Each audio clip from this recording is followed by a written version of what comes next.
اعوذ باللہ من الشیطان اللعین الرجیم بسم اللہ الرحمن الرحیم اللہم عجل لولیک الفرج والعافیت والنصر وجعلنا من اعوانہ وانصارہ۔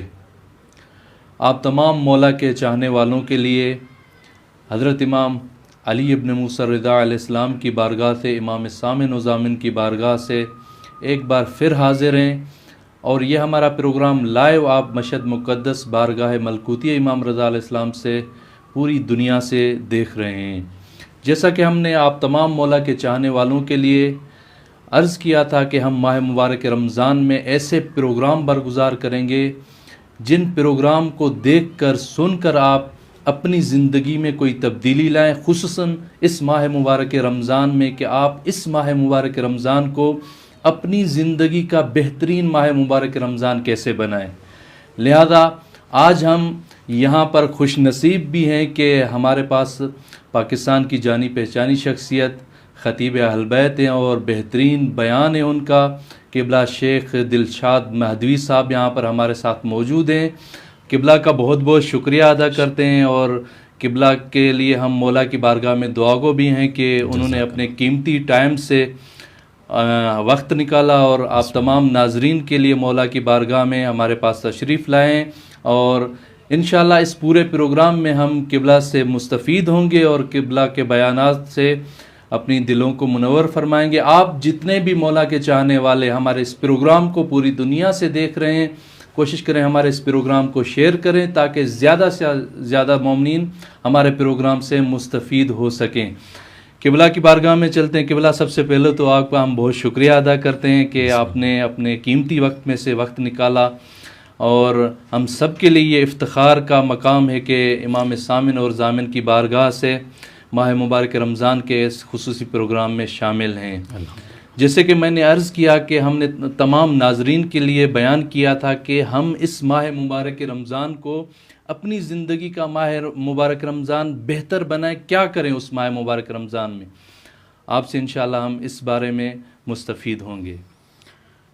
سب سے پہلے تو السلام علیکم ورحمۃ اللہ وبرکاتہ۔ آپ کو اور ناظرین جو دیکھ رہے ہیں سب کو بارگاہ امام رضا علیہ الصلوۃ والسلام سلطان عرب والعجم سے سلام عقیدت پیش کرتے ہیں، اور ہم سب کی طرف سے نائب الزیارت ہو کر سلام پڑھتے ہیں۔ السلام علیک یا مولانا یا غریب الغرباء وعلی آبائک السبعۃ وبنائک الاربعہ، السلام علیک یا سلطان العرب والعجم ایھا المرتضی، السلام علیکم ورحمۃ اللہ وبرکاتہ۔ شکر گزار ہوں آپ نے اتنے پربرکت بقعے میں ہمیں دعوت دی اور ہمیں یہاں پر بولنے کا موقع فراہم کیا۔ سعادت مندی ہے کہ ساحت قدوسی ہے اور ساحت ربوبی میں انسان کلام کرے، اور بہت ہی بہترین و عمدہ موضوع آپ نے ماہ رمضان المبارک کے حوالے سے رکھا ہے۔ آپ توجہ فرمائے کہ ماہ رمضان المبارک ایسا مہینہ ہے جس میں انسان اپنی تبدیلی اور اپنے فکر کو چینج کرنا چاہتا ہے۔ ماہ رمضان المبارک جو ہے وہ ایسا مہینہ ہے جس کے لیے یہ ہم مولا کائنات کے نہج البلاغہ سے یہ جملہ کہہ سکتے ہیں کہ مولا کائنات یہ فرماتے ہیں، الفرصت تمر مر السحاب، یہ ایسی فرصت ہے جو بادلوں کی طرح ہمارے اوپر سے گزر جاتی ہے۔ ماہ رمضان المبارک کے گزرنے کا احساس ہی نہیں ہوتا۔ واقعاً امام سجاد علیہ الصلوۃ والسلام یا اہل البیت علیہم السلام بہت ہی اہتمام کیا کرتے تھے ماہ رمضان کے استقبال کا، اور جب ماہ رمضان آتا تو امام سجاد علیہ الصلوۃ والسلام جو الوداع ماہ رمضان کی دعا ہے اس میں یہ فرماتے ہیں کہ آپ اولیاء خدا کے لیے عید ہو۔ تو یہ ایسا زمانہ ہے اور یہ ایسا وقت ہے جو بہت ہی غنیمت کا وقت ہے۔ بے عین ہی جو ابھی آپ نے سوال کیا کہ ماہ رمضان المبارک کو کیسے ہم بسر کریں، یا دوسرے لفظوں میں اگر ہم سوال کو دوسرے کلمات میں چینج کریں تو وہ کون سا عمدہ ترین عمل ہے جو ماہ رمضان میں انجام دیا جائے تو روح ماہ رمضان کو ہم پائیں گے۔ جب ہم روح ماہ رمضان کو پائیں گے تو یقیناً ہم مقصد کی طرف بڑھیں گے اور ماہ رمضان کے ہدف کی طرف بڑھیں گے۔ توجہ رہے کہ جب خطبہ شعبانیہ رسول خدا صلی اللہ علیہ وآلہ وسلم جب بیان فرما رہے تھے اور یہ جملے فرما رہے تھے، یا ایھا الناس قد اقبل الیکم شہر اللہ بالبرکۃ والرحمۃ والمغفرہ دعیتم فیہ الی ضیافت اللہ، کہ اے لوگو آگاہ ہو جاؤ، بیدار ہو جاؤ، متوجہ ہو جاؤ، اپنے آپ کو ہوشیار کر لو کہ تمہاری طرف وہ زمانہ آ رہا ہے، وہ مہینہ آ رہا ہے جو رحمتوں کے ساتھ بھی ہے، مغفرتوں کے ساتھ بھی ہے، تو برکتوں کے ساتھ بھی ہے۔ توجہ فرمائیے گا، یہاں پر ایک چیز کی طرف توجہ دلاؤں کہ ویسے ٹھیک ہے کہ ماہ رمضان المبارک کو 3 عشروں میں تقسیم کیا گیا اور کہا گیا کہ پہلا مہینہ رحمت کا ہے، پہلا عشرہ رحمت کا ہے، دوسرا عشرہ برکت کا ہے، تیسرا عشرہ مغفرت کا ہے۔ تو اس کا مطلب یہ نہیں کہ پہلا عشرہ رحمت کا گزرا تو اب رحمت قطع ہو گئی، نہیں، وہ رحمت جاری ہوگی، مضاعف اضافہ ہوگا برکت کا، اسی برکت کے ساتھ اضافہ ہوگا مغفرت کا۔ تو جب یہ خطبہ مکمل ہوا اور جس میں رسول خدا نے کہا دعیتم فیہ الی ضیافت اللہ، کہ تم اس میں اللہ کے مہمان قرار پاتے ہو، اور کتنا ہی عمدہ بیان ہے۔ آپ دیکھیں کہ پروردگار عالم نے قرآن میں ارشاد فرمایا کہ یا ایھا الذین آمنوا کتب علیکم الصیام، اور جب یہ میں تو خصوصاً جب بھی قرآن مجید میں یہ کلمہ پڑھتا ہوں تو وجد ولا سے اور مسرت ولا سے گویا کہ جھوم اٹھتا ہوں کہ پروردگار عالم یہ کلام جو ہے وہ علی کے چاہنے والوں سے کر رہا ہے، کیونکہ روایت میں ہے نا، جہاں جہاں بھی یا ایھا الذین آمنوا لفظ استعمال ہوا ہے اس سے مراد علی مولا کے چاہنے والے ہیں۔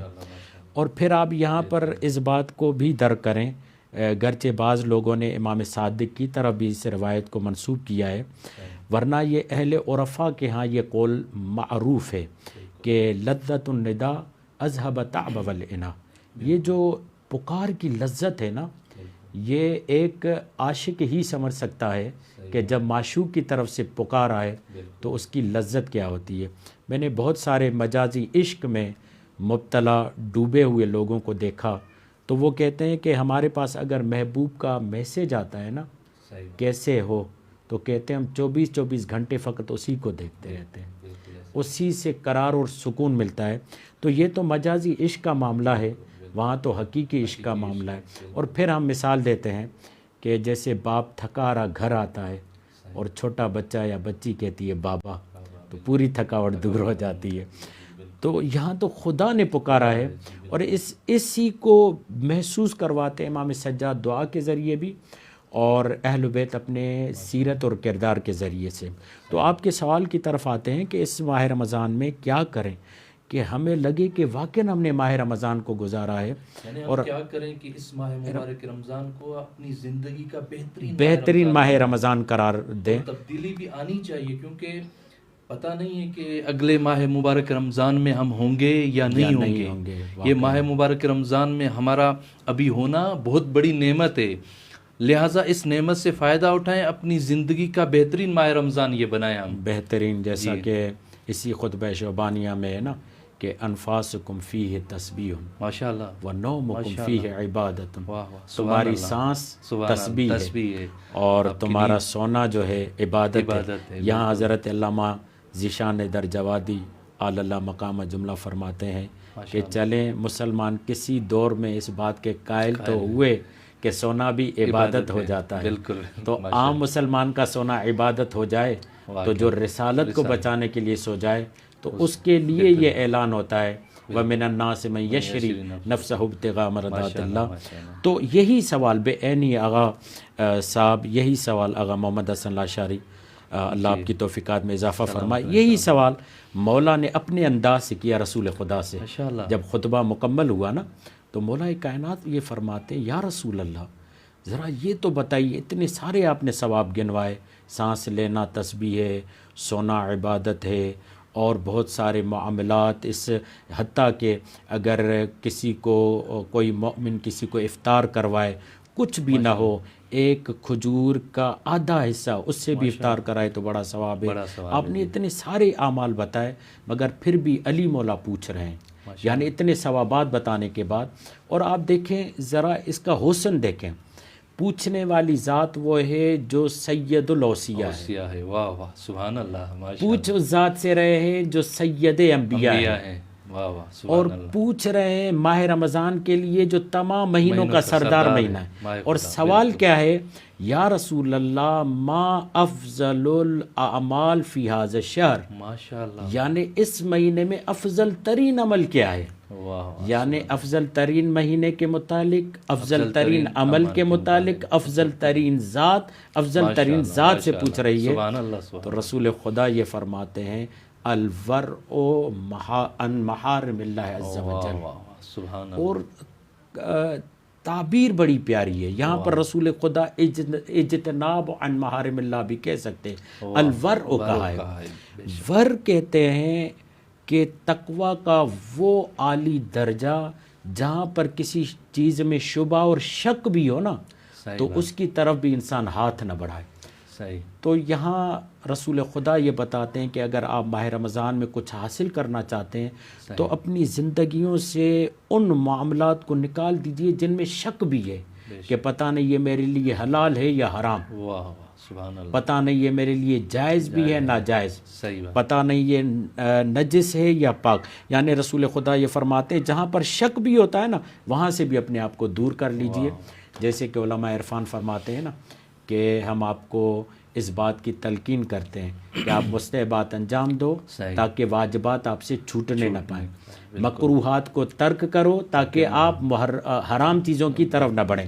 تو یہ بے عین ہی وہی ہے. یعنی آپ کا سوال جو بنتا ہے کہ اس ماہ رمضان میں کیا کریں کہ ہماری زندگیاں بدل جائیں، اس ماہ رمضان میں یہ کریں کہ ہم یقین کی حالت میں زندگی جئیں اور جو اللہ کی طرف سے واجب امور ہیں ان کو انجام دیں اور جو حرام چیزیں ان سے اپنے آپ کو دور رکھیں. تقویٰ ویسے تقویٰ کی جو شروعات ہے نا وہ تقویٰ کام کرنے سے نہیں ہوتی، شروعات نہ کرنے سے ہوتی ہے. یعنی تقویٰ کی شروعات اسی سے ہے. جیسے ہم کسی بھی برتن میں اگر دودھ ڈالنا چاہیں تو پہلے اسے پاک کرتے ہیں. کہتے ہیں تزکیے کا مطلب ہی یہی ہے کہ اول اپنے دل سے قدورتوں کو، نجاستوں کو، وہمیات کو، بدگمانیوں کو، کینوں کو، بغض کو، عداوت کو دور کرو تاکہ ماہ رمضان آ کر تمہارے وجود میں محبت پیدا کرے. ماشاءاللہ بہت بہترین آپ نے ہمارے ناظرین کے لیے پیغام دیا ہے کہ اس ماہ مبارک رمضان میں اگر کسی کے لیے کوئی بغض ہے، اگر کسی کے لیے کینہ ہے، خدا کی طرف سے ہمیں یہ ایک قسم کی مہلت ملی ہے کہ اس ماہ مبارک رمضان میں خدا کی خاطر، اس ماہ مبارک رمضان کی حرمت کی خاطر اس بغض کو اور کینے کو دور کر لیں. بہت اچھی بات آج میں نے واصف علی واصف شاہ صاحب کی ماشاءاللہ. واصف علی واصف شاہ جو ہے نا بہت ہی کمال کے جملے کہتا ہے. اس کا ذوق عرفانی تھا. مثلا وہ کہتا ہے کہ پروردگار عالم کے یہاں ہر چیز جو ہے وہ غیر معمولی ہے، مگر بہت دفعہ ہم جب عادی ہو جاتے ہیں تو اسے معمولی سمجھتے ہیں.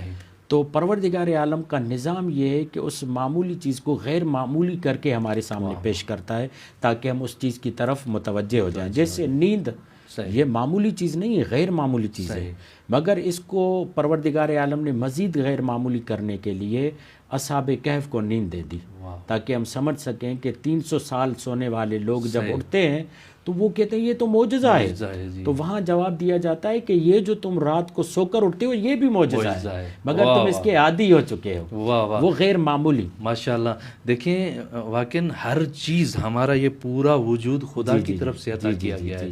ہمارے پاس جو کچھ بھی ہے، دولت ہو، شان و شوکت ہو، اس دنیا میں جو کچھ بھی ہے یہ عارضی طور پر خدا کی طرف سے ہمیں عطا کیا گیا ہے. اور خدا اگر ان چیزوں کو لینے پہ آئے تو خدا کے لیے ایک لحظہ بھی یعنی معنی نہیں رکھتا. بالکل لے سکتا ہے، لیکن خدا نے اپنے بندوں کے لیے اس ماہ مبارک کے رمضان میں روزوں کو فرض کیا. دیکھیں خدا کی طرف سے پورے 12 مہینوں میں کہیں پر بھی نہیں ہے کہ روزہ رکھیں واجب ہے، لیکن ایک مہینہ خدا نے یہ اپنے لیے رکھا ہے. اس ماہ مبارک رمضان میں روزہ رکھیں. ابھی دنیا پریشانی میں جکڑی ہوئی ہے، ہر انسان کسی نہ کسی مشکل میں گرفتار ہے. خدا کی طرف سے یہ نعمتوں والا، برکتوں والا مہینہ ہے. خدا نے اس مہینے میں کہا کہ میرے لیے اس ماہ مبارک رمضان میں تھوڑی سی بھوک برداشت کریں. جیسے یہ روایت ہے نا الصوم لی واجزئ بہ، بالکل روزہ میرے لیے میں ہی اس کی جزا دوں گا. تو میں یہاں پر ایک جملہ اور کہوں تاکہ یہ بات مکمل ہو جائے. تو پروردگار عالم نے ماہ رمضان غیر معمولی مہینہ ہے اور پروردگار عالم اسی اہتمام سے اس مہینے کو ہمارے سامنے پیش کر رہا ہے. تو ہم جب عادی ہو جاتے ہیں 10 دن کے بعد یہ معمولی سا مہینہ لگتا ہے. تو وہاں واصف علی واصف یہ کہتے ہیں کہ عبادتیں تمہیں فرشتہ تو بنا سکتی ہیں، انسان نہیں. انسان کیا چیز بنائے گی؟ معاملہ. یہ روزہ جو ہے نا ہمیں معاملات سکھاتا ہے. یہ جو آپ نے کہا نا کہ یہ ماہ رمضان ہمیں کیسے تبدیلی لائے گا، آپ اپنے وجود سے کینہ نکالو، بغض نکالو اور دوسروں کی محبت. خصوصاً اس مہینے میں فلسطین کے مظلومین کو نہیں بھولنا چاہیے. اگر آپ ماہ رمضان المبارک کے احکامات دیکھیں، روزہ کیوں ہے؟ تاکہ اوروں کی غربت کو محسوس کر سکو، اوروں کی بھوک کو محسوس کر سکو. یعنی روزہ وہ عبادت ہے جس میں اللہ اپنے مستضعف بندوں کا احساس دلانا چاہتا ہے، اور اگر کفارہ بھی ہے تو وہ بھی اور مسکین لوگوں کا خیال رکھنے کے لیے. تو یہ ماہ رمضان میں سمجھتا ہوں لوگوں کے حقوق العباد کے کام آنے کا مہینہ ہے. جب انسان اپنے وجود میں اوروں کے لیے درد محسوس کرے تو سمجھے اس نے ماہ رمضان کو درک کیا ہے اور وہ اپنے وجود میں تبدیلی لا پایا ہے. ماشاءاللہ بہت بہترین آپ کے بیانات سے ہم مستفید ہو رہے ہیں. انشاءاللہ ناظرین بھی ہمارے بیانات سے مستفید ہو رہے ہوں گے. تو میں ناظرین کے لیے عرض کر رہا تھا کہ اس ماہ مبارک رمضان میں خدا کی طرف سے یہ ہے کہ تھوڑی سی بھوک میرے لیے برداشت کرو. یعنی خدا نے پورے 11 مہینے آزاد چھوڑ دیا ہوا ہے. اس ماہ مبارک رمضان میں کہا ہے میرے لیے روزہ رکھیں. وہ بھی نہیں ہے کہ پورا دن بھوک پہ گزارنا ہے، ایک مخصوص ٹائم ہے. صبح کی اذان سے پہلے جتنا کھا سکتے ہو کھائیں، اور مغرب تک آپ نے پھر کچھ بھی نہیں کھانا ہے. مغرب کے بعد پھر کھانے کی آزادی ہے. دیکھیں خدا نے انسان کے لیے آسانی بھی رکھی ہے. پھر خدا فرماتا ہے اگر آپ اس پر عمل کریں آپ کی پریشانیاں جانیں میں خدا جانوں. انشاءاللہ اس ماہ مبارک رمضان میں مومنین استفادہ کریں گے. ایک اور میں آپ تمام مولا کے چاہنے والوں کے لیے یہ عرض کرتا چلوں کہ انشاءاللہ اس ماہ مبارک رمضان میں ہمارے یہ بہترین پروگرام ہوتے رہیں گے. آج قبلہ صاحب کو ہم نے زحمت دیے. ابھی ہم مولا امام سامن و ضامن علی ابن موسیٰ رضا علیہ السلام کی بارگاہ میں ہیں. حتماً مولا کے بھی بہت سارے فرامین ہیں، مولا کی بھی بہت ساری فرمائشات ہیں ماہ مبارک رمضان کے بارے میں. اس کے لیے بھی کچھ میں آپ کو ماہ رمضان کے حوالے سے مولا رضا کی حوالے سے ایک شخص ہے جس کا نام ہے محمد ابن عبد الرحمن حمدانی. وہ کہتا ہے کہ مجھ پہ قرض تھا، میں پریشان تھا کہ کہاں جاؤں. ماہ رمضان ہی تھا. تو کہتا ہے کہ میں مولا رضا کی بارگاہ میں پہنچا.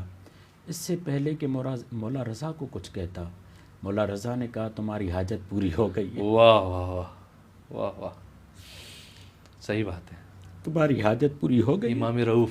امام الرؤف کہتے ہیں کہ تم یہیں رکو. اور کہتا ہے میں نے دل میں سوچا کاش آج افطار مولا کے ساتھ ہو جائے. مولا نے کہا وہ افطار بھی تم میرے ساتھ ہی کرو. واہ واہ، دل میں سوچا. جی دل میں سوچا. پھر کہتا ہے کہ میں نے شام کے افطار کی اور مولا رضا علیہ الصلاۃ والسلام نے سفرہ بچھایا اور گھر کے صحن میں گئے، وہاں پر دعا کی. افطار کا وقت ہوا، مولا کے ساتھ میں نے افطار کیا. پھر مولا نے وہیں پر جہاں افطار کیا تھا فضرب بیدہ الارض، مولا نے اپنا ہاتھ زمین پر مارا. فقبض منہا قبضۃ فقال خذ ھذا، وہاں سے کچھ نکالا اور کہا کہ یہ لے لو، یہ تمہارا ہے. تو وہ یہ کہتا ہے کہ اس وقت وہاں سے میں گیا بغیر گنے، مگر جب میں گھر آیا تو وہ وہاں گن ہی رہا تھا تو وہاں سے ایک سکہ ملا جس پہ لکھا ہوا تھا جتنی تمہاری ضرورت تھی اتنے ہی اس میں موجود ہیں. یعنی کیا؟ آدھا تمہارا قرضہ ہے، آدھا تمہارا اخراج ہے. تو کہتے ہیں وہ سکہ جیسے ہی میں نے دیکھا میں نے رکھ دیا، اور پھر جب میں صبح کو اٹھا تو وہ سکہ مجھے نہیں ملا. گویا کہ مولا نے سکے کے ذریعے سے، یہ دیکھیں نا آج بھی ہمیں حرم امام رضا سے سکہ ملا ہے مولا رضا، کیونکہ مامون کی حکومت میں یہ سلسلہ چلا تھا کہ جو لوگ امن میں رہنا چاہتے ہیں اور چاہتے ہیں کہ کوئی پریشانی سفر میں نہ ہو، تو امام رضا کا سکے پہ نام لکھا ہوا تھا، حکومت کی طرف سے لکھا ہوا تھا، تو وہ اپنے ساتھ رکھتے تھے. تو وہ اس طریقے سے سفر سے مأمون رہتے تھے، محفوظ رہتے تھے. تو آج بھی وہی سنت ہے. تو گویا کہ یہ اس بات کی طرف اشارہ ہے. پھر وہ کہتے ہیں کہ واقعاً اس واقعے سے ہمیں سمجھ میں آتا ہے کہ ہمارے ائمہ وہ ہیں جو ہمارے قلوب کے اور ہمارے دلوں کے حال کو بہتر جانتے ہیں.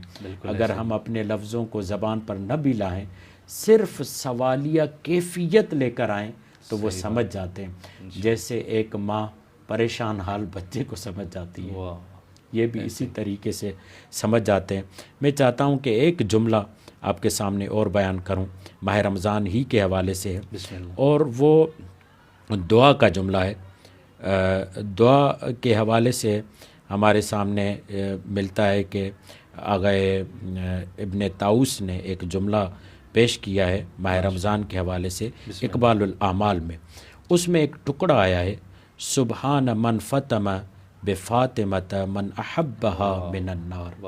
دعا میں چلتے چلتے یہ جملہ آیا ہے، پاک ہے وہ ذات جو جہنم سے سیدہ زہرا کی وجہ سے ان کے محبوں کو آزاد کرے. واہ واہ سبحان اللہ. یعنی یہ دعا کا ٹکڑا ہے ماہ رمضان کی، اقبال الاعمال میں ماہ رمضان کی ایک دعا ہے جس میں یہ جملہ آیا ہے. تو آپ کو معلوم ہے کہ امام رضا سیدہ زہرا کے حوالے سے بہت حساس ہے. بالکل. اور ایک استاد نے ہمیں روایت سنائی تھی، بس کیونکہ اختتامیہ کی طرف ہیں تو ہم چاہتے ہیں کہ دو چار آنسوؤں کے ساتھ یہ پروگرام اختتامیہ کی طرف بڑھے.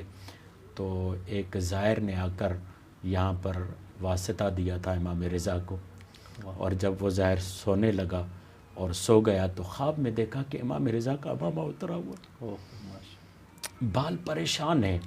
تو اس وقت زائر یہ کہتا ہے مولا خیریت تو ہے کہ آپ کے بال پریشان ہیں، امامہ اترا ہوا ہے.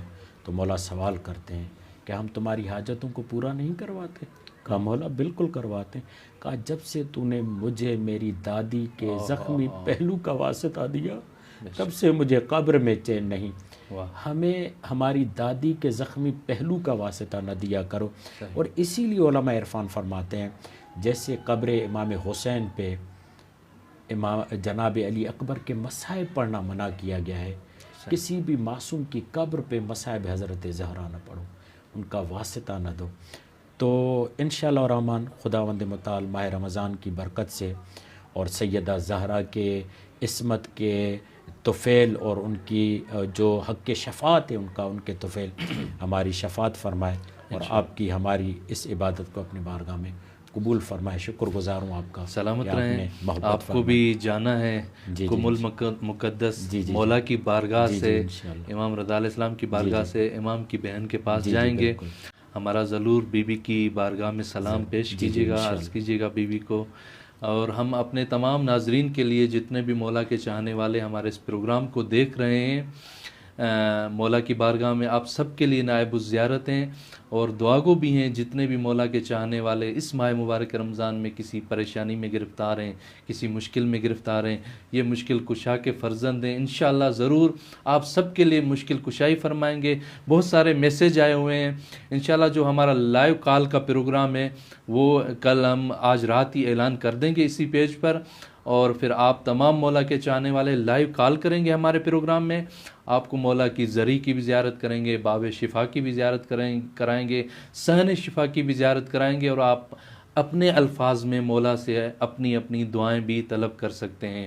اور اس ماہ مبارک رمضان میں ہماری کوشش رہے گی کہ ہم علماء کرام کو یہاں پر لے کے آئیں جن سے ہم استفادہ کریں، ان کے بیانات کو سن کر ہم اپنے ماہ مبارک رمضان کو، جو ہماری زندگی کا یہ ماہ مبارک رمضان ہے، کس طرح بہتر بنائیں. یہیں پر آج کا ہمارا یہ پروگرام اختتام ہوتا ہے. انشاءاللہ ملیں گے آپ سب سے اگلے پروگرام میں. تب تک کے لیے ہمیں اجازت دیجیے. خدا حافظ.